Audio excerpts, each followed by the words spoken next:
ഇന്ന് നമുക്ക് ദോശമാവ് കൊണ്ട് 3 ഐറ്റം ഉണ്ടാക്കാം. ആദ്യത്തേത് കോഴിമുട്ട വെച്ചിട്ട് ഒരു കോഴിമുട്ട എടുക്കുക. അതൊരു പാത്രത്തിലേക്ക് പൊട്ടിച്ചതിന് ശേഷം അതിലേക്ക് ഒരു നുള്ള് മഞ്ഞൾപ്പൊടി, കുറച്ച് മുളക് പൊടി,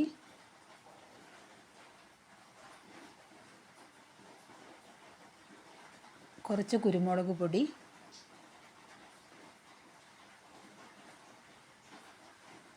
ആവശ്യത്തിന് ഒരു നുള്ള് ദോശയിൽ ഉപ്പുണ്ടല്ലോ, അപ്പോൾ കുറച്ച് ഉപ്പും നമുക്കൊന്ന് മിക്സ് ചെയ്ത് കൊടുക്കാം.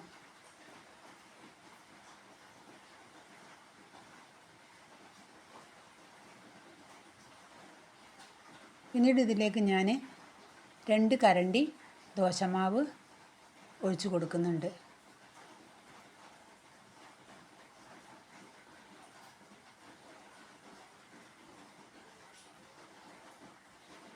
ഇത് നന്നായി മിക്സ് ചെയ്തതിന് ശേഷം ഉപ്പൊക്കെ ഉണ്ടോ എന്ന് നമ്മളൊന്ന് ചെക്ക് ചെയ്ത് നോക്കുക.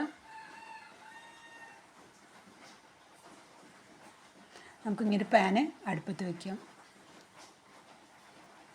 അതിൽ കുറച്ച് വെളിച്ചെണ്ണ ഒഴിച്ചതിന് ശേഷം ഒരു കരണ്ടി മാവ് അതിലേക്ക് നമുക്ക് ഒഴിച്ചു കൊടുക്കാം. ഒന്ന് മൂടി വയ്ക്കാം. ലോ ഫ്ലെയിമിൽ വെച്ചിട്ടാണ് ഞാനിത് ചെയ്തത്. മറച്ചിട്ട് കൊടുക്കാം നമുക്ക്.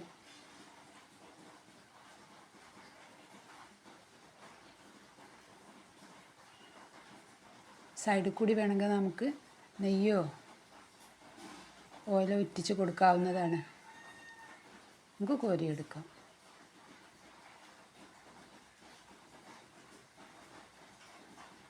വീണ്ടും നമുക്ക് ഒന്നും കൂടി ചുട്ടെടുക്കാം.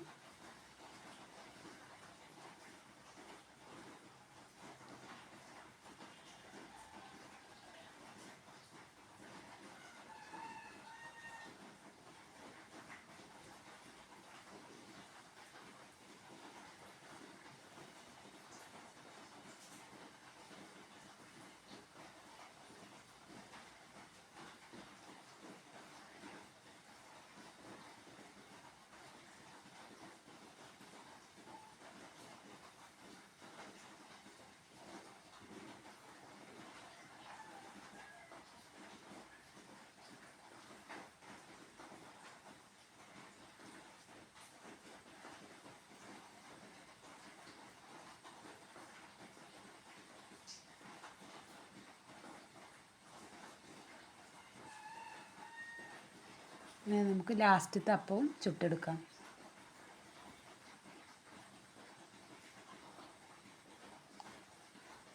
അങ്ങനെ മുട്ട കൊണ്ടുള്ള അപ്പം നമ്മളിവിടെ ചുട്ട് കഴിഞ്ഞു.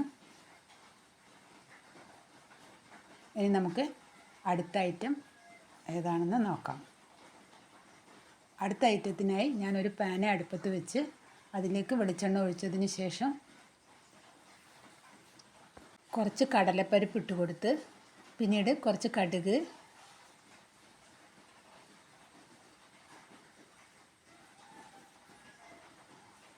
കുറച്ച് സവാള അരിഞ്ഞത്, 2 പച്ചമുളക്. നമ്മൾ എത്രയാണോ മാവ് എടുക്കുന്നത് ആ മാവിനനുസരിച്ച് നമുക്ക് സവാളയും പച്ചമുളകും ഒക്കെ എടുക്കാം. ഞാനിവിടെ 2 കരണ്ടി മാവാണ് എടുക്കുന്നത്. അതാണ് കുറച്ച് സവാള എടുത്തത്. ഇനി നമുക്ക് ആ മാവിലേക്കത് സവാള വഴറ്റിയത് ഇട്ട് കൊടുക്കാം. ഉപ്പുണ്ടോയെന്നൊക്കെ നോക്കിയതിന് ശേഷം കുറച്ച് കറിവേപ്പില ഇട്ട് കൊടുക്കാം. നന്നായി മിക്സ് ചെയ്തതിന് നമുക്കൊരു പാൻ അടുപ്പത്ത് വെച്ചതിന് ശേഷം അതിലേക്ക് മാവ് ഒഴിച്ച് ചുട്ടെടുക്കാം.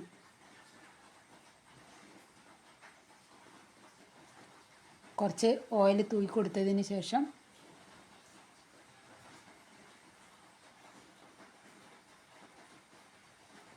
നമുക്ക് മൂടി വയ്ക്കാം.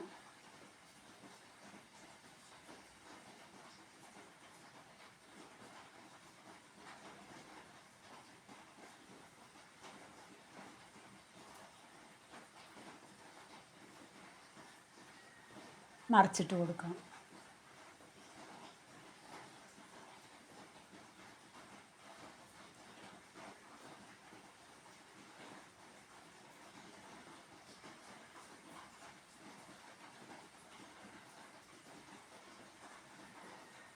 നമുക്കൊന്നും കൂടി ചുട്ടെടുക്കാം.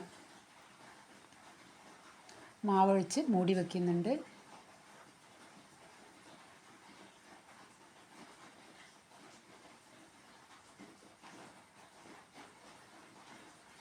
നമുക്ക് മറിച്ചിട്ട് കൊടുക്കാം.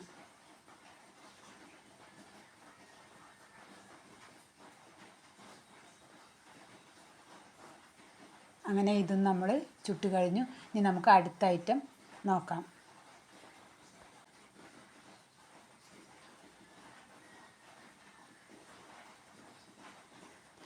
രണ്ട് കരണ്ടി മാവെടുത്തതിന് ശേഷം ഞാൻ അതിലേക്ക് കുറച്ച് തക്കാളി, മാവിനനുസരിച്ച് തക്കാളി നമ്മൾ എടുക്കുക. പിന്നീട് കുറച്ച് കറിവേപ്പില, ഞാൻ കുറച്ച് ഉരുളക്കിഴങ്ങും ഉള്ളിയൊക്കെ ഫ്രൈ ചെയ്ത് ബാക്കി ഉണ്ടായിരുന്നു, അത് ഇതിലേക്ക് ആഡ് ചെയ്ത് കൊടുക്കുന്നുണ്ട്.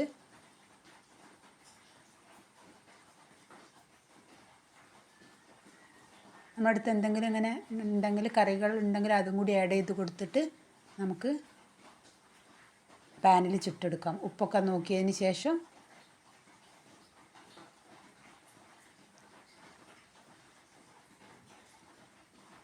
എണ്ണ തൂവി കൊടുത്തതിന് ശേഷം മാവ് ഒഴിക്കാം നമുക്ക് അതിലേക്ക്. ഇതിന് കറീൻ്റെ ആവശ്യമൊന്നും വേണ്ട, നമ്മൾ തക്കാളിയൊക്കെ ഇട്ടിക്കുന്നല്ലോ, അല്ലാതെ തന്നെ ഇത് നമുക്കിങ്ങനെ കഴിക്കത്. മറിച്ചിട്ട് കൊടുക്കാം.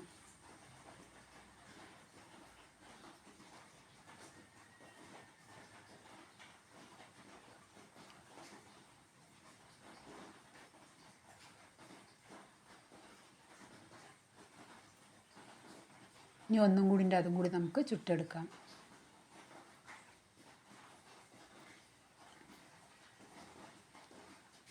നമുക്ക് മൂടി വയ്ക്കാം. മാവ് ഒഴിച്ചതിന് ശേഷം ലോ ഫ്ലെയിമിലിട്ടിട്ടാണ് ഞാനിതൊക്കെ ചെയ്തത്.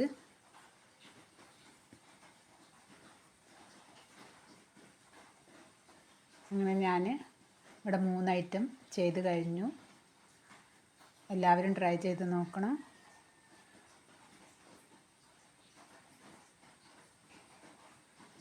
നമുക്കിത് കോരിയെടുക്കാം.